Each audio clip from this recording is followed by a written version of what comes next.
Hey guys, so I want to update you on some really cool stuff here that's happening at the museum. This is the thing I'm most excited about here. If you check this out, there are three, and there's actually a fourth one that's off camera, Westinghouse Sidewinder column fans. They're just like the Sidewinder we have in the downstairs museum, but they're mounted to a column. And this was an actual factory thing that I didn't know that they did until a couple months ago. And so I'm very excited.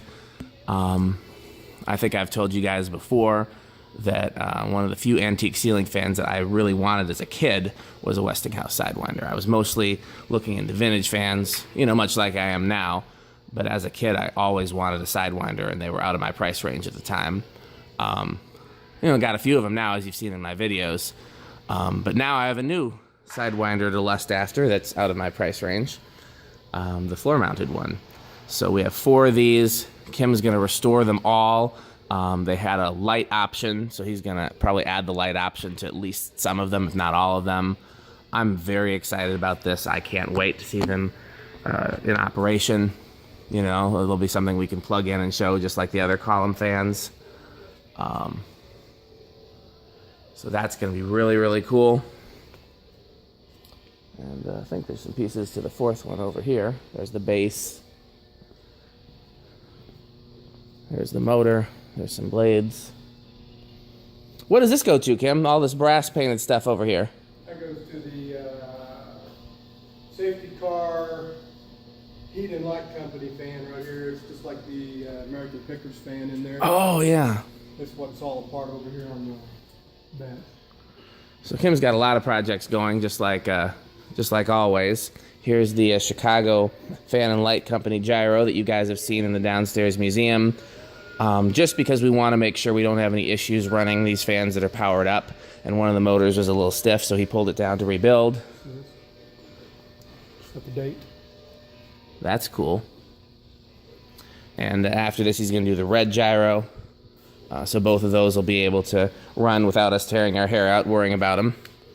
And over here is another project I'm really excited about.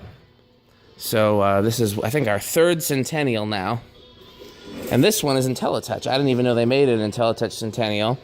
I suppose it's possible that it was converted in the field. It also could have been a late factory thing. I asked Tom, and he said that it was after he left. The ones that he did were all slumber quiet, but after he left, the IntelliTouch option was a possible thing. So we're going to actually set this up as a display like this, so the IntelliTouch control will work, and it'll operate this. Hey, Kim, am I a crazy person by saying, what if we made some really short blades that would fit on here with these irons, so you could actually run it with blades? I mean, still keep these blades intact, obviously, but would that be silly? There's enough clearance. So for the irons, you mean? Yeah. I think there's enough for the iron. Where's our tape measure? We got one? Back over there. Here we go. Let's see. Let's see if how insane I am. Let's see if I can do this without dropping the camera. Sorry for the blurry footage. So, 5 inches. yeah, a little over 5.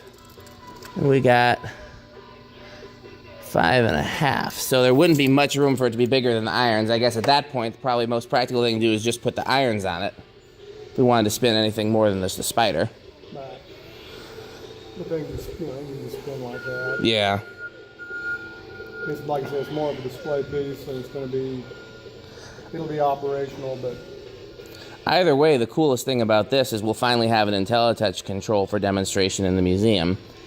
Plus, this is really cool as an IntelliTouch fan. If this didn't come from the factory this way, it had to be done by an authorized dealer, because, you know what?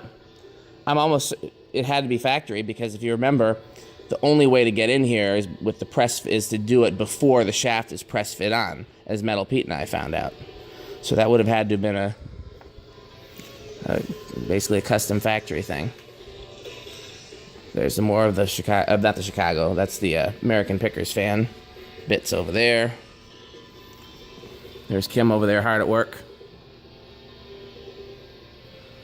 So Well, speaking of hard at work, I've got to get back to it, but I just wanted to show you guys some of the stuff that I'm excited about. Other than this, there aren't any big changes. All the office fans are the same. All the museum fans are the same. There's, been things added here and there, but nothing huge and significant. So we'll see by the next group trip. There's always a surprise. So we don't know what it'll be yet, but there'll be something. Okay, well, thanks, Kim, for sharing your shopping time with us, and thank you guys for watching.